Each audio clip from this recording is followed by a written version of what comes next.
Yo.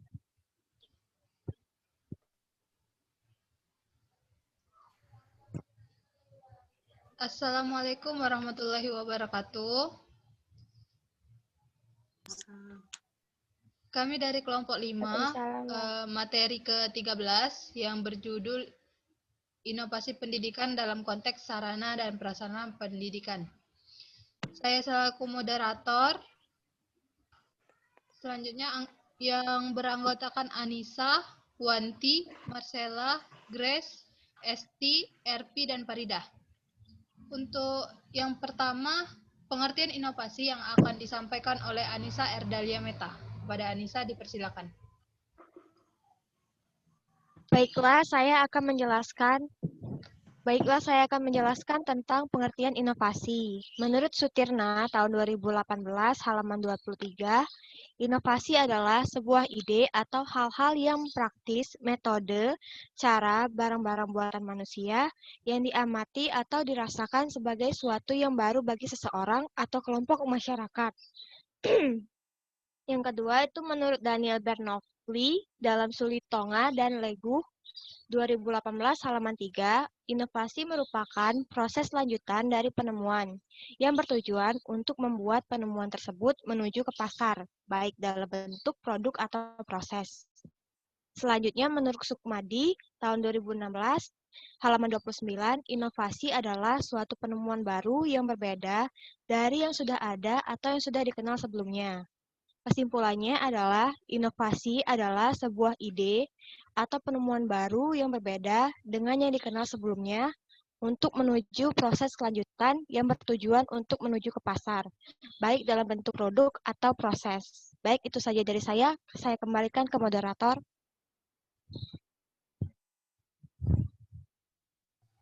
Oke, selanjutnya itu pengertian sarana dan prasarana yang akan disampaikan oleh Wanti Mayangsari. Kepada saudari Wanti, kami persilakan. Baiklah, terima kasih kepada moderator. Di sini saya akan menjelaskan pengertian sarana dan prasarana. Jadi, menurut Kamus Besar Bahasa Indonesia, sarana adalah segala sesuatu yang dipakai sebagai alat dalam mencapai tujuan.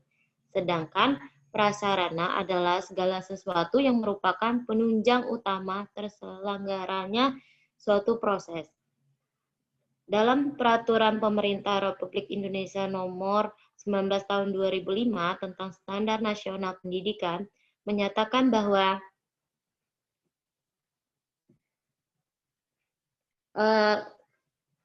sarana dan prasarana berkaitan dengan kriteria minimal tentang ruang belajar, tempat berolahraga, tempat beribadah, perpustakaan, laboratorium, serta sumber belajar lainnya. Selanjutnya menurut Mulyasa yang dikutip oleh Nasruddin tahun 2018 halaman 16, sarana adalah peralatan dan perlengkapan yang digunakan untuk menunjang proses pendidikan, khususnya proses belajar mengajar seperti gedung, sekolah, meja, kursi, dan media pembelajaran. Jadi dapat disimpulkan bahwa sarana dan prasarana adalah perangkat kelengkapan dasar atau sesuatu yang mendukung untuk mencapai tujuan tertentu. Mereka adalah kesatuan pendukung untuk melaksanakan kegiatan belajar mengajar di kelas supaya optimal. Terima kasih, kembali ke moderator. Baiklah, selanjutnya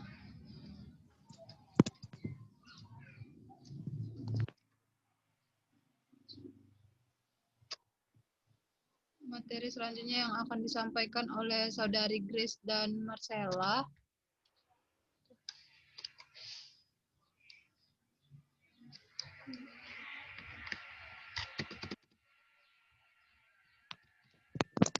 Selanjutnya adalah tujuan inovasi sarana dan prasarana pendidikan.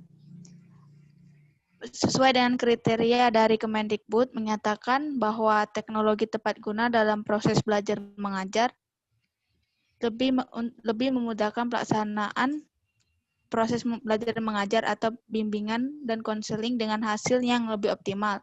Maka dipetakan dengan proses belajar mengajar dan faktor pendukungnya. Alat peraga atau media pembelajaran sebagai alat atau benda yang digunakan dalam proses pembelajaran yang untuk memperjelas materi pembelajaran melalui gambar, tulisan, suara, barang, atau stimulator. Alat yang masuk kategori ini misalnya alat praktis pengukur tingkat kesamaan yang digunakan dalam praktikum di kelas. Lingkup instrumental input yang seringkali menerapkan teknologi tepat guna diuraikan sebagai berikut. Yang pertama, bahan ajar atau sumber belajar yang dikenal berupa buku, diktat, modul, dan handout. Namun, dalam pengertian bahan ajar, sebagai sumber belajar bukan hanya berupa buku dan lainnya tadi, tetapi dalam berbentuk VCD, program komputer interaktif, dan pemanfaatan lingkungan sekolah. Yang kedua adalah media pembelajaran. Sebenarnya, subunsur dari media pembelajaran atau alat peraga ini sudah tercantum dalam keputusan Menteri di atas, tetapi tidak menutup kemungkinan ditemukan dan diterapkan teknologi tepat guna pada bidang ini. Yang selanjutnya adalah sarana praktikum. Kemungkinan bidang ini akan menggunakan teknologi tepat guna karena pengertian teknologi tepat guna hanya berupa hardware. Bila dengan ditemukannya sarana praktikum yang baru, sederhana, efisien, dan mampu meningkatkan hasil belajar, maka hal ini merupakan suatu kemajuan yang sangat berarti. Masalah sarana seringkali menjadi masalah di sekolah. Untuk itu masih terbuka peluang untuk menerapkan teknologi tepat guna dalam bidang ini, seperti peralatan praktikum keteknikan, kimia, fisika, biologi, matematika, bahkan untuk ilmu sosial. Baiklah, selanjutnya akan dijelaskan oleh Saudari Marcella. Kepada Saudari, kami persilakan.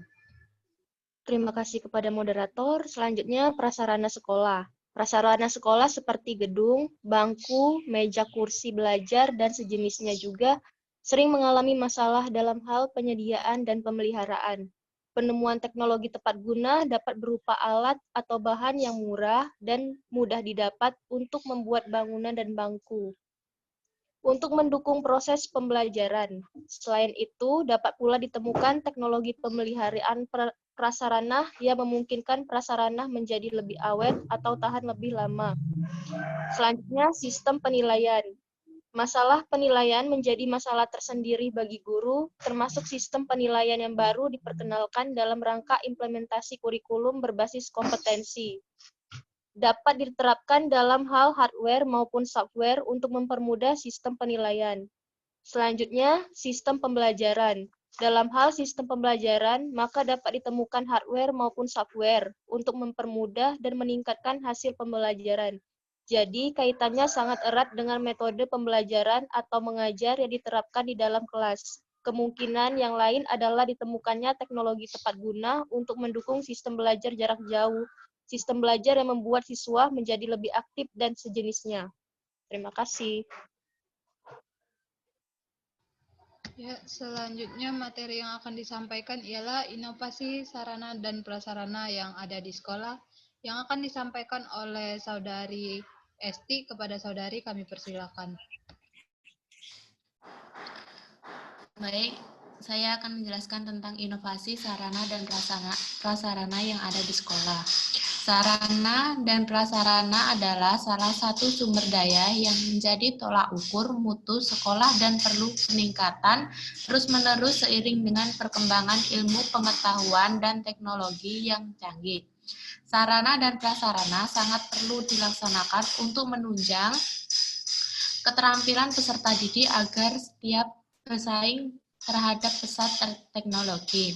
Sarana dan prasarana merupakan bagian penting yang perlu disiapkan secara cermat dan berkesinambungan sehingga akan terjamin proses belajar mengajar yang lancar. Ketika sarana dan prasarana sekolah tidak memadai, maka akan mempengaruhi proses pembelajaran mengajar yang dilaksanakan, yaitu akan menghambat proses mengajar. Guru akan kesulitan dalam memberikan serta menjelaskan materi yang akan disampaikan kepada peserta didik.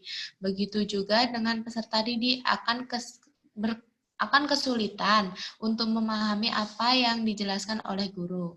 Oleh sebab itu, proses belajar mengajar tidak akan berjalan secara efektif dan efisien. Masalah sarana dan prasarana pendidikan yang kurang memadai juga dapat disebabkan oleh ketidakpedulian sekolah terhadap perawatan fasilitas yang ada yang akan menjadi buruknya sarana dan prasarana.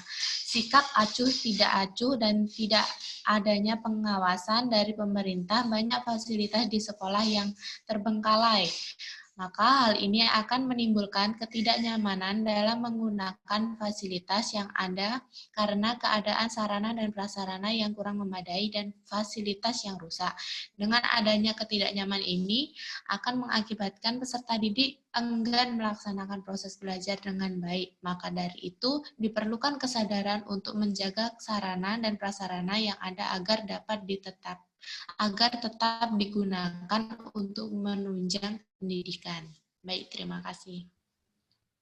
Baiklah, untuk materi selanjutnya itu prasarana pada layanan PAUD yang akan disampaikan oleh Saudari RP, yaitu prasarana utama, dan prasarana pendukung yang akan disampaikan oleh Saudari Farida. Kepada Saudari RP, dipersilakan.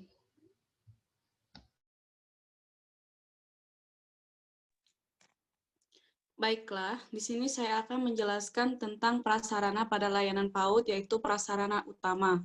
Prasarana utama layanan PAUD merupakan prasarana pokok yang harus dimiliki oleh setiap jenis layanan PAUD, yaitu yang pertama, memiliki area kegiatan bermain, baik di dalam maupun di luar ruangan yang dapat mengembangkan berbagai konsep pengetahuan.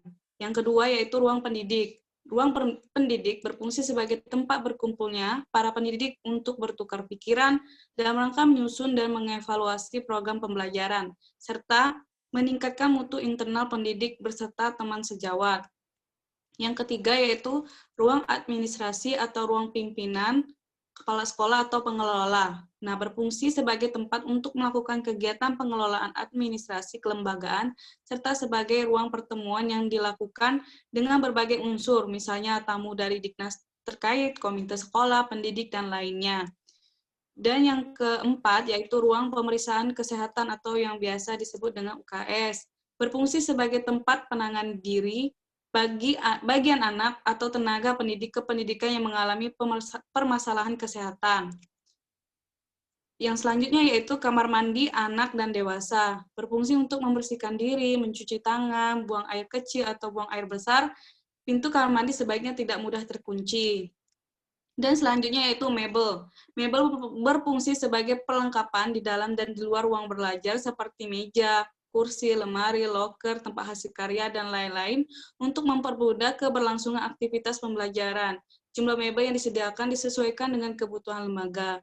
Baiklah, selanjutnya akan dijelaskan oleh Farida. Terima kasih. Baik, terima kasih Arfi. Ini saya akan menjelaskan mengenai prasarana pendukung. Jadi prasarana pendukung merupakan prasarana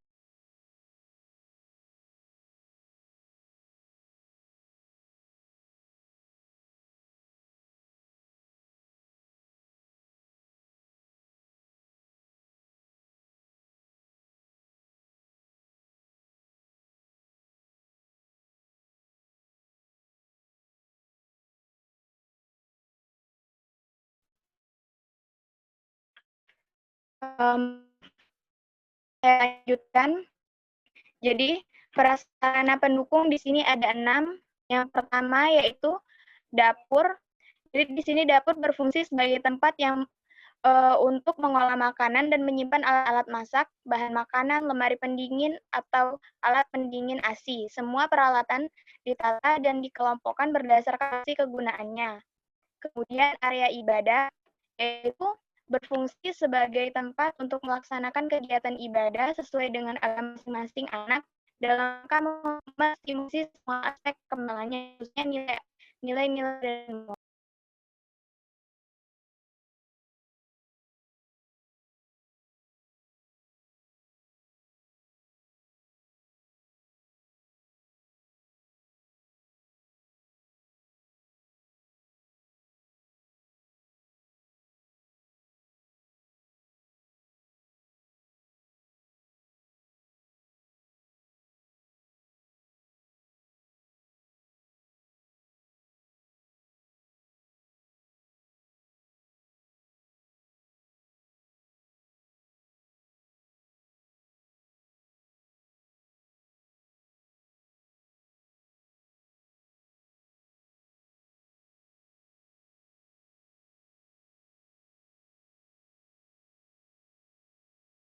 aku ngilangan. Ulang be apa yang aku tah?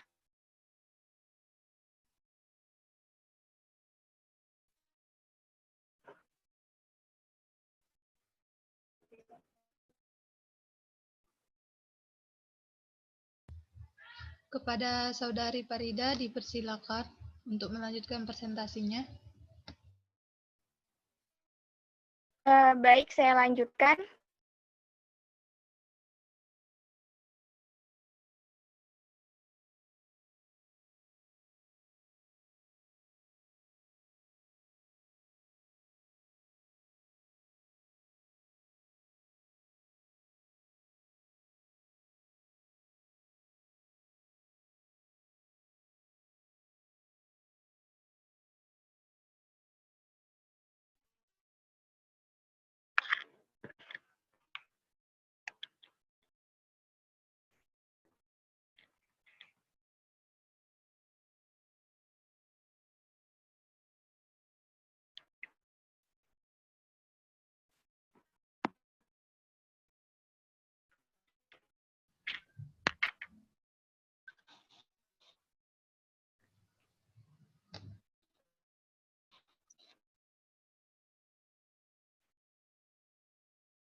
Bagaimana Saudari Farida? Iya, baik. Maaf, sebelumnya saya lanjutkan, yaitu yang ketiga adalah area perpustakaan.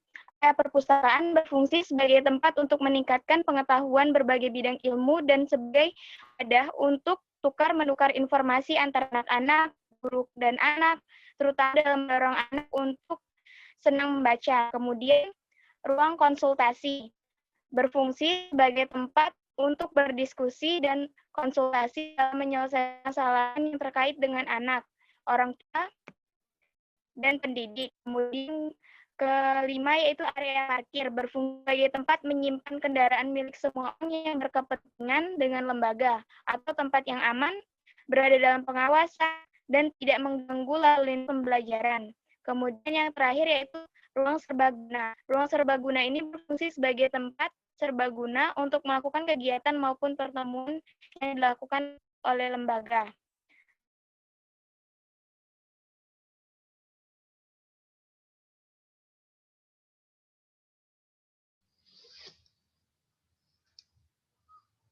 Baiklah, itulah presentasi dari kelompok kami. Jadi kesimpulannya di sini inovasi sebuah ide atau penemuan baru yang berbeda dengan yang dikenal sebelumnya untuk menuju proses lanjutan yang bertujuan untuk menuju ke pasar baik dalam bentuk produk atau proses. Sarana dan prasarana adalah salah satu sumber daya yang menjadi tolak ukur mutu sekolah dan perlu peningkatan terus-menerus seiring dengan perkembangan ilmu pengetahuan dan teknologi yang canggih. Sarana dan prasarana sangat perlu dilaksanakan untuk menunjang keterampilan peserta didik agar siap bersaing terhadap pesatnya teknologi. Sarana dan prasarana merupakan bagian penting yang perlu disiapkan secara cermat dan berkesinambungan sehingga akan terjamin proses belajar mengajar yang lancar. Akan tetapi kenyataan Kenyataannya, sarana dan prasarana pendidikan di sekolah di Indonesia, khususnya untuk daerah terpencil, masih belum terlaksana secara optimal. Mungkin itu saja presentasi dari kelompok kami. Kami akhiri. Wassalamualaikum warahmatullahi wabarakatuh. Waalaikumsalam. Waalaikumsalam warahmatullahi wabarakatuh. Untuk teman-teman nanti yang ingin bertanya, silakan bertanya pada forum diskusi yang akan disediakan. Terima kasih.